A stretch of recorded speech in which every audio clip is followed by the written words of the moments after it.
समस्त आउटसोर्स कर्मी साथियों का स्वागत अभिनंदन आपके अपनी YouTube channel MKS teaching point में। साथियों, देश के समस्त कार्यरत आउटसोर्स कर्मी साथियों के लिए आखिरकार बहुत बड़ी खबर आ चुकी है और साथियों संसद से ये बड़ी अपडेट आई है।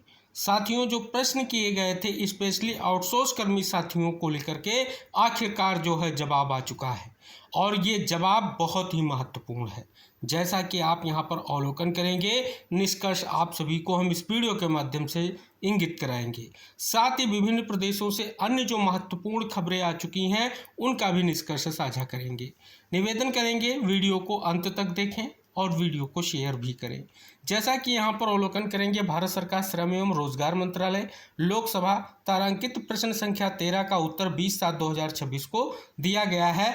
आप यहाँ पर अवलोकन करेंगे, समान काम के लिए समान वेतन।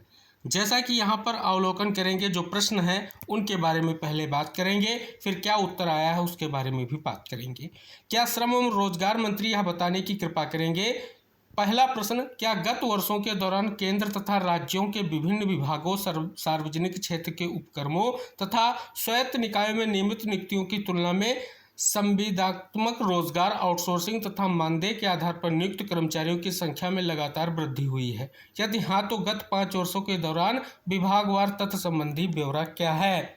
दूसरा प्रश्न, क्या ऐसे कर्मचारियों को रेगुलर सरकारी कर्मचारियों जैसे पे स्केल, महंगाई भत्ता, हाउस रेंट अलाउंस, मेडिकल सुविधाएं, बच्चों की पढ़ाई का भत्ता, प्रोविडेंट फंड, पेंशन, ग्रेजुइटी, प्रमोशन और दूसरे सर्विस और सोशल सिक्योरिटी से जुड़े फायदे नहीं दिए जाते हैं, और अगर हाँ तो क्या इसके क्या कारण हैं? और अगला प्रश्न, क्या सरकार देश के युवाओं के हित में समान काम के लिए समान वेतन के सिद्धांत पर विचार करके या अपनाकर उक्त कर्मचारियों को नियमित वेतन, सेवा सुरक्षा, सामाजिक सुरक्षा, चिकित्सा सुविधाएं और अन्य आवश्यक सेवा लाभ सुनिश्चित करने और उनके नियमितीकरण के लिए एक नई नीति बनाने या मौजूदा प्रणाली की समीक्षा करने का प्रस्ताव रखती है?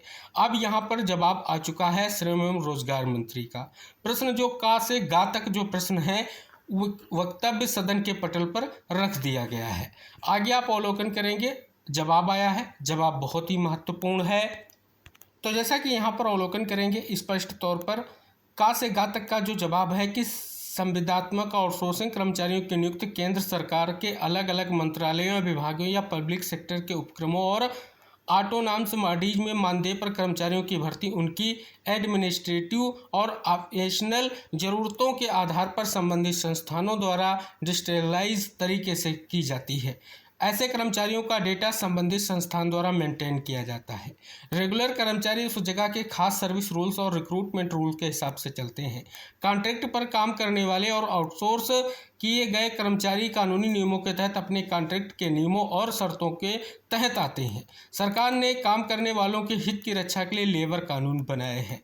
केंद्र सरकार ने पिछले 29 सेंट्रल लेबर एक्ट्स के जरूरी प्रोविजंस को मिलाकर, आसान बनाकर और रेशनलाइज करके 4 लेबर कोड बनाए हैं, यानी code on wages 2019, industrial relations code 2020, code on social security 2020 और occupational safety health and working condition code 2020। चारों लेबर कोड 21/11/2025 से लागू हो गए हैं। चारों लेबर कोड के तहत सेंट्रल रूल्स 8/5/2026 को नोटिफाई कर दिए गए हैं। श्रम संहिताओं में सरकार ने अनुबंध कर्मियों के हित की रक्षा के लिए महत्वपूर्ण प्रावधान किए हैं, जैसे सभी रोजगार के लिए न्यूनतम मजदूरी का सार्वभौमिकरण। न्यूनतम मजदूरी केंद्र सरकार द्वारा निर्धारित न्यूनतम मजदूरी से कम नहीं हो सकती। सभी कर्मचारियों को मजदूरी का समय पर भुगतान। साथ ही यहाँ पर देख सकते हैं, मजदूरी भुगतान में भेदभाव का निषेध हो। महिला श्रमिकों को सभी प्रतिष्ठानों में और काम के लिए उनकी सहमति सुरक्षा के अधीन काम करने की अनुमति। 10 या अधिक श्रमिकों वाले सभी प्रतिष्ठानों में, यहाँ तक कि एक कर्मचारी वाले प्रतिष्ठान भी जो है व्यवसाय करने वाले व्यवसायिक सुरक्षा, स्वास्थ्य कल्याण मानकों और अन्य नियुक्ति पत्र जारी करने की अनिवार्यता के माध्यम से रोजगार को औपचारिक बनाना। नियोक्ता द्वारा कर्मचारियों के लिए मुफ्त जो है वार्षिक स्वास्थ्य जांच प्रदान करना है। तो इस प्रकार से एक विशेष जवाब आया है। आप यहां पर अवलोकन करेंगे, जो आप यहां पर प्रश्नों के जवाब में निष्कर्ष जान सकते हैं, और इस संसद पटल पर जो प्रश्न किए गए थे आखिरकार उनका यहां पर जो है जवाब आ चुका है। अगली खबर की तरफ मूव करेंगे। उत्तर प्रदेश से आ चुकी है, जैसा कि हाल ही में सुप्रीम कोर्ट में एक महत्वपूर्ण सुनवाई हुई और सुनवाई के बाद एक बहुत बड़ा निष्कर्ष ये आ चुका है कि Uttar Pradesh junior high school में कार्यरत लगभग 24,000 अनुदेशकों को पिछले 9 साल का एरियर मिलेगा और नियमितीकरण की उम्मीद बढ़ गई है, क्योंकि जो रिव्यू पिटीशन थी स्टेट की उसे कोर्ट ने खारिज कर दिया है। अब यहाँ पर अवलोकन करेंगे तो स्पष्ट तौर पर बहुत बड़ा फैसला कहा जाएगा। अगर बात कर ली जाए, स्पेशली दृष्टिगत करें तो एक बहुत बड़ा निष्कर्ष है। अब साथियों यहाँ पर देख सकते हैं, यहाँ पर विभाग में भी कहीं ना कहीं विचार विमर्श चल रहा है और ये बहुत बड़ी खबर है कि यहाँ पर अवलोकन करने से स्पष्ट हो रहा है लगभग एक जो कार्यरत अनुदेशक साथी उसे 9 लाख रुपए का एरियर मिलेगा, जो माननीय कोर्ट के आदेश के बिहाफ पर एक बहुत बड़ी अपडेट आप सभी लोगों के लिए स्पष्ट हो रही है। मध्य प्रदेश में वर्तमान में एक बहुत बड़ा जो है कहीं ना कहीं निष्कर्ष ये है कि अतिथि शिक्षकों के लिए इस साल 90% ई अटेंडेंस की अनिवार्यता समाप्त। स्कूल शिक्षा विभाग से बड़ी अपडेट है कि प्रदेश के हजारों अतिथि शिक्षकों को सरकार ने बड़ी राहत दी। स्कूल शिक्षा विभाग ने सत्र 2026-27 में रीज्वाइनिंग के लिए 90% ई अटेंडेंस की अनिवार्यता खत्म कर दी है। तो जैसा कि यहाँ पर देखेंगे, वित्तीय अनियमितताओं पर संयुक्त आयुक्त मनरेगा को निलंबित कर दिया गया है। बहुत बड़ी अपडेट यहाँ पर आ चुकी है। अगली बहुत बड़ी खबर आ चुकी है, पीएम पोषण योजना के तहत कार्यरत जो स्पष्ट तौर पर रसोइयां हैं उनके लिए बड़ी खबर है। मानदेय और अन्य महत्वपूर्ण पहलुओं को लेकर के आखिरकार धनराशि उनके बैंक खातों में भेज दी गई है और बड़ी अपडेट यहाँ पर आ चुकी है। ये आदेश अतिथि शिक्षकों की रोज ज्वाइनिंग में ई अटेंडेंस के संबंध में आदेश आप देख सकते हैं जारी किया गया है। स्पष्ट तौर पर जो अभी हमने खबर के माध्यम से निष्कर्ष साझा किया है वही निष्कर्ष इस आदेश के माध्यम से भी जानने को मिल रहा है। अगला बहुत बड़ा आदेश हिमाचल प्रदेश हाईकोर्ट से आ चुका है कि पार्ट टाइम सेवा की अवधि को पेंशन के लिए नहीं गिना जा सकता। हाईकोर्ट ने महत्वपूर्ण आदेश जारी किया है। साथ ही यहाँ पर एक और बड़ी अपडेट है, 584 आउटसोर्स कर्मियों को राहत, अगले टेंडर तक बढ़ाई गई सेवा।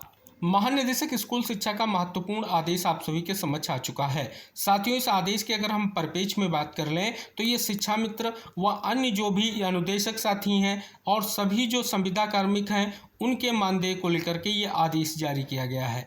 जुलाई माह के मानदेय को लेकर के बहुत ही सख्त आदेश है कि 31/7/2026 तक हर हाल में जो है मानदेय का भुगतान कर दिया जाए।